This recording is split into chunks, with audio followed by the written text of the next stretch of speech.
The Chennai Shopping Mall Shravana Sambaram KG Sale Nakshi Jewelry Mela Flat 50% off.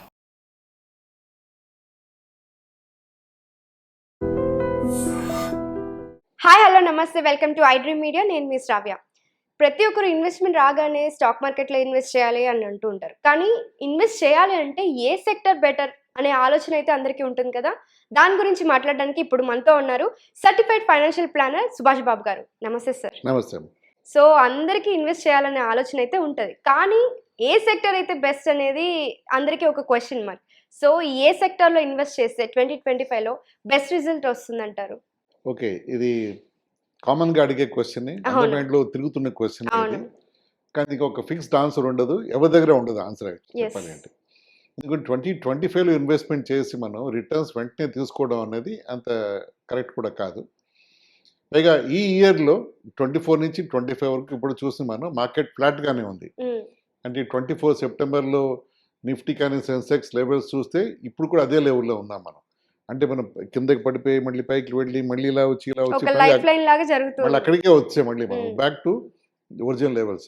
దాని అర్థం ఏంటి? మనం actually we didn't make any money, some of them last money. కొన్ని stocks అయితే డబ్బు పోయింది, తగ్గింది, వాల్యుయేషన్స్ తగ్గాయి, అంటే వాల్యూ తగ్గింది, ఇన్వెస్ట్మెంట్ వాల్యూ తగ్గింది. వాళ్ళు ఈ సిచ్యువేషన్లో ఈ ఇయర్లో పెట్టేసి వెంటనే డబ్బు చేసేసుకోవాలనే సెక్టర్స్ అనేది కొంచెం అది అప్రోచ్ కూడా సరికాదేమో అనిపిస్తుంది. ఎందుకంటే స్టాక్ మార్కెట్ ఎప్పుడు లాంగ్ టర్మ్లో ఉంటే మనం కొన్ని హ్యాపీగా సాటిస్ఫైడ్గా మనం డబ్బు రియలైజ్ చేసుకోవచ్చు, మన గ్రోత్ మనం పెంచుకోవచ్చు. అట్ ది సేమ్ టైం కొన్ని సెక్టర్స్ గ్రోత్ కనిపిస్తున్నాయి.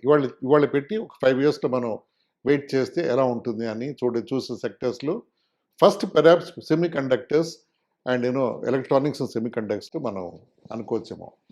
ఎందుకంటే ఇప్పుడు ఇండియా ఆ ఫీల్డ్లో కొంచెం ప్రైమ్ మినిస్టర్ కూడా తీవ్రంగా ఆయన ఫోర్స్లో ఉన్నారు. తైవాన్, చైనా ఈ దేశం మీద డిపెండెన్స్ ఉంది సెమీ కండక్టర్స్లో. వాళ్ళు కానీ కొంచెం మొనపలిలో వాళ్ళు దాన్ని మ్యానిపులేట్ చేస్తే మిగతా దేశాలు ఎఫెక్ట్ అయిపోతాయి. అన్ని ఈవీ వెహికల్స్, ఆటోమొబైల్స్, అన్ని సెక్టర్స్లో సెమీ కండక్టర్స్ అండ్ ఈ పెనిట్రేషన్ చాలా ఎక్కువైపోయింది. సో అక్కడ కానీ గ్రిప్ లేకపోతే మనం ఇంకోళ్ళ మీద ఆధారపడిపోయి ఉంటాం. మన ప్రోగ్రెస్ దెబ్బతినొచ్చు, హ్యాంపర్ అవ్వచ్చు. సో అది ఓపెన్ మోడీ కూడా చెప్పడం జరిగింది, ప్రైమస్ కూడాను. సో ఆ సెక్టర్లో ఇన్వెస్ట్మెంట్స్ చాలా ఎక్కువ అవుతున్నాయి. టాటాస్ కూడా పెద్ద పెద్ద ఫ్యాక్టరీస్ పెడుతున్నారు. ఈవెన్ మన మొబైల్ ఫోన్స్ కూడా మన ఈ చిప్స్ అన్ని వాడడం కూడా యాక్టివ్గా ఉంటుంది అన్నింటిలోనూ. సో అన్నింటిలో మనం semi conductors is a definitely good sector to invest for medium and long term. అది ఒకటి గుర్తుపెట్టుకోవాలి. అలా చూసుకుంటే డిఫెన్స్ సెక్టర్ ఈ మధ్య చాలా పాపులర్గా అయింది. ఆపరేషన్ సింధూర్ వల్ల కూడా అందరికీ లైమ్లైట్లో వచ్చిన సెక్టర్ డిఫెన్స్ సెక్టర్. డిఫెన్స్లో చాలా government of India PSU undertakings చాలా ఉన్నాయి. బిఎల్, హెచ్ఏఎల్ ఇలాంటివి ఉన్నాయి, బిడిఎల్, డిఆర్డిఓ ల్యాబ్స్ అని ఇలా చాలా గవర్నమెంట్ కంపెనీస్ చాలా ఉన్నాయి. పిఎస్యు, హెచ్ఏఎల్ ఉన్నాయి. అవి కాకుండా వాటికి యాన్సిలరీస్ ప్లస్ కొన్ని స్టాండ్ అలోన్ కంపెనీస్ కూడా ఉన్నాయి. ఈ డిఫెన్స్ తయారు చేసి కంపెనీస్కి ఇచ్చేవి బాగానే ఉన్నాయి. అంటే డ్రోన్స్ తయారు చేయడం, మిసైల్కి కాంపోనెంట్స్ తయారు చేయడం, ఇలాంటి చాలా కంపెనీస్ చాలా ఉన్నాయి. దాంట్లో కొన్ని హైదరాబాద్ కూడా ఉన్నాయని మనం పేపర్లో చదువుతూ ఉంటాం. సో అలాంటివి ఆ సెక్టర్ చాలా బాగా రాబోతుంది, పెర్ఫార్మింగ్ సెక్టర్. గోయింగ్ ఫార్వర్డ్ వాటికి డెఫినెట్గా ఆర్డర్ బుక్స్ చాలా బాగున్నాయని మనం చదువుతున్నాం. ఎందుకంటే ప్రపంచంలో అవుతున్న ఈ కరెక్ట్ ఈ జియోపొలిటికల్ టెన్షన్స్ తగ్గేలా కనిపించట్లేదు. ప్రతి దేశానికి ప్లస్ ప్రస్తుతం వాళ్ళు కొనే కంట్రీస్ ప్రైసింగ్ కూడా ఎక్కువ ఉండొచ్చు. ఇండియా ఎప్పుడు ప్రైస్ వైజ్ యూఆర్ ఆల్వేస్ కాంపిటేటివ్గా ఉంటాం మనం. I don't want use the word cheap, కానీ డెఫినెట్గా మన ప్రైసింగ్ చాలా కాంపిటేటివ్గా ఉంటాం మనం compare to other markets. So therefore వాళ్ళందరూ మనకి ఆర్డర్స్ ప్లేస్ చేయడం వాళ్ళకి కూడా బెనిఫిట్ కనిపిస్తుంది. ఇవన్నీ చూస్తుంటే డిఫెన్స్ సెక్టర్లో మనకి డెఫినెట్గా చాలా పెద్ద స్కోప్ ఉంటుంది అనిపిస్తుంది. అది కూడా లాంగ్ టర్మ్ వెయిట్ చేయాలి. It won't happen over night. So next will be health care and pharma. Health care ఎప్పుడు ఎప్పుడు టాప్ పర్ఫార్మింగ్. టాప్ పెర్ఫార్మింగ్ అనుకోవచ్చు మనం.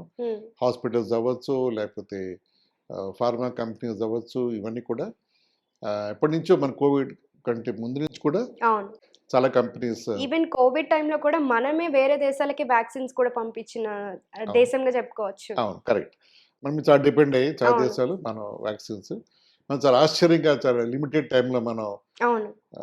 ఎస్ట్రానామికల్ నెంబర్స్, అంటే ఆ నెంబర్స్ మ్యానుఫ్యాక్చర్ చేసి, హైదరాబాద్ కంపెనీ ఉంటుంది, పూనాలో కంపెనీ ఉంది, ఆ అవును. 2 కంపెనీస్ తయారు చేసి ఎక్స్పోర్ట్ చేయడం, మన ఓన్ కన్సంప్షన్. మన చిన్న పాపులేషన్ మంది, అవును. 140 కోట్ల మంది, అవును. ప్లస్ మిగతా దేశాలు ఎక్స్పోర్ట్ చేయడం, అవును. ఇవన్నీ కూడా అది డెఫినెట్గా అన్ని దేశాలు మన థ్యాంక్స్ చెప్పే డీప్గాను. సో ఈ ఫార్మాలో ఇంకొక చిన్న ఇబ్బంది ఏమొస్తుంది, ఏం కనిపిస్తుంది ఫార్మాలో అంటే, యుఎస్ టారిఫ్ ఫార్మా మీద కూడా గట్టిగానే వేస్తున్నారు వాళ్ళు. వేస్తే వాళ్ళకి ఇబ్బంది. మరి ఏంటి, వాళ్ళు ఎప్పుడు రియలైజ్ చేస్తారో, లేకపోతే చేస్తారో చేయరో తెలియదు. అది వాళ్ళు 50% టారిఫ్ అలా ఉందని అనుకున్నప్పుడు మన ఎక్స్పోర్ట్స్ డెఫినెట్గా తగ్గుతాయి ఓకే. ఫార్మా సెక్టర్లో.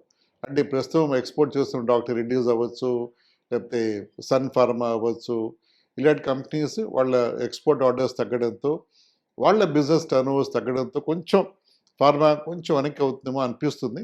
ఇప్పుడు నెవర్ నో, మిగతా దేశాల్లో ఆర్డర్స్ రావచ్చు. ఆస్ట్రేలియా కూడా కొన్ని ఆర్డర్స్ పెంచింది, నేను పేపర్స్ చదువుతున్నాను ఈ బిజినెస్ సర్కిల్స్లో. సో అంటే ఎక్కడ ఏ కాకపోతే బి కంట్రీ వెళ్ళిపోతుంది, అలా మనం అనుకోవచ్చేమో. ఓవరాల్గా ఫార్మా అండ్ హెల్త్ కేర్ డెఫినెట్గా is a good sector to bank on. And technology, information systems and technology, IT. So IT అది ఎవర్ గ్రీన్గా వస్తోంది గత ఆల్మోస్ట్ 2-3 కానీ డికేడ్స్గా. ఇప్పుడు మనకి టారిఫ్ వార్ వల్ల అటు ఇటు ఏమన్నా జరగచ్చు అంటారా ఐటీ సెక్టర్కి? ఆ ఆలోచన అయితే వస్తుంది అందరికి. మీరేమంటారు? అటు ఇటు జరగచ్చుగా, అటు ఇటు జరిగిపోతుంది. మనం చదివే కదా పేపర్లో, అవును. చాలా ఎక్కువ మంది. అండ్ ఇంకొకటి ఏఐ కూడా వచ్చిన తర్వాత జాబ్స్ అటు ఇటు అవుతున్నాయి. దానివల్ల కూడా ఎఫెక్ట్ పడుతుంది అంటారా ఐటీ సెక్టర్ మీద? ఏ వచ్చే వల్ల జాబ్ ఎఫెక్ట్ పడుతోంది, కానీ దాని గురించి మనం దాన్ని స్కిల్ అప్గ్రేడ్ చేసుకొని దానికి కావాల్సినట్టు మనం డెఫినెట్గా మన అంటే approach దానివల్ల మార్చుకుంటే ఐటీ సెక్టర్ మీద ఏమైనా ఎఫెక్ట్ పడుతుంది అంటారా? పడుతుంది. మన మన జరిగిన ఆ, పెద్ద ఐటీ కంపెనీలో Layoffs లే ఆఫ్స్ కూడా అదొక కారణం అని మనం వింటున్నాం. అవును. ఇంకోటి, వాళ్ళ ఆర్డర్స్ కూడా తగ్గాయి.